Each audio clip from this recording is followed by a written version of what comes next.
Hello and welcome back to the channel once again. My name is Hollow, and today in New Horizons we're talking about everything to do in the month of May. We've got new fish, new bugs, and that big change for the northern and southern hemispheres. For example, no more tarantulas in the northern hemisphere, but now, for the first time, we'll have scorpions. Plus, we've also got some ongoing and upcoming events to talk about too. Let's start by mentioning that major change. With the swap over from many fish and bugs between the northern and southern hemispheres, southern players will now be able to catch tarantulas for the first time through May all the way to October. So let's jump into what you can expect to see changed depending on your hemisphere. For the month of May, as a northern player, we have 3 fish that will be leaving. The loach, the golden trout, and the oarfish will no longer be available. While for bugs, on the other hand, it's quite a small list of just one. Just the mole cricket is leaving after May. You'll have this last month to capture these fellas, particularly that golden trout, which is one of the most valuable fish in the game, at a whopping 15,000 bells per catch, so catch as many as you can. Joining us this month, however, is a new selection in the north, so let's start with the fish. The anglefish, which can be found in rivers, the betterfish, which can also be found in rivers, the nibblefish, which once again, found in rivers. Finally, in the rivers,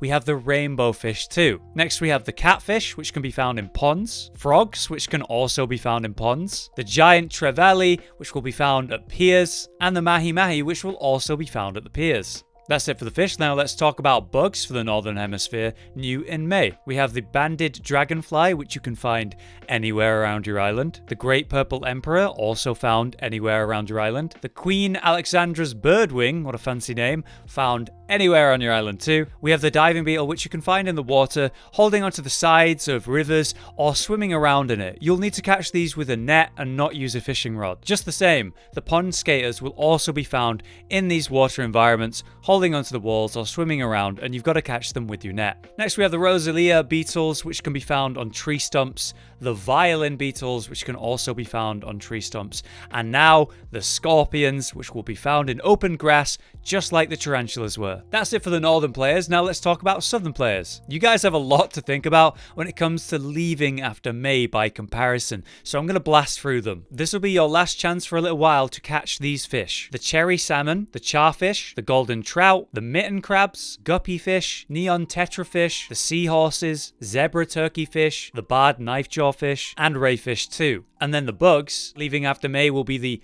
monarch butterflies, long locusts, migratory locusts, rice grasshoppers, crickets, mantis, orchid mantis, the violin beetles, the walking stick, and fleas too. There you go. That's a lot leaving with this month and that big changeover, so make sure you do your best to catch these while they're still available. Now let's talk about what's new in the south. Starting with the fish, we have the bitterling, which will be found in rivers, the blowfish, which will also be found in rivers, the blue marlins, which you'll find at the pier, the football fish, this one's in the ocean. Tuna, also found at the pier. The barred knifejaw, these you'll find in the ocean. And finally, the charfish, which you guessed it, found in rivers. And then the much smaller new selection of bugs for the southern players. The damselfly, which can be found anywhere. The mole cricket, which will be found underground, dug out with a spade. And finally, the tarantulas, which will be found in open grass terrain, just like scorpions. There we have it. That's all the info regarding to the big fish and bug changes for both hemispheres. Now let's cover the events you might want to take part in this month. Currently, we've seen the end of Nature Day,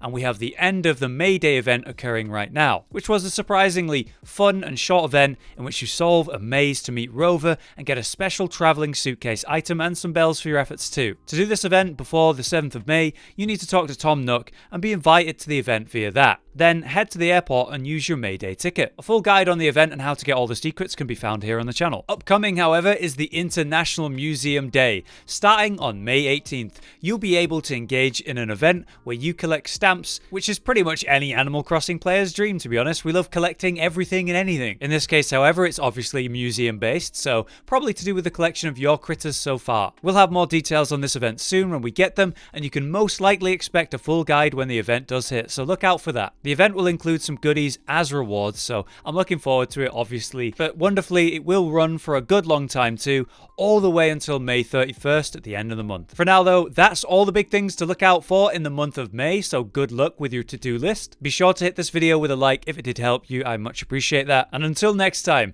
I've been Hollow, you've been you, and I'll see you in the next Animal Crossing video.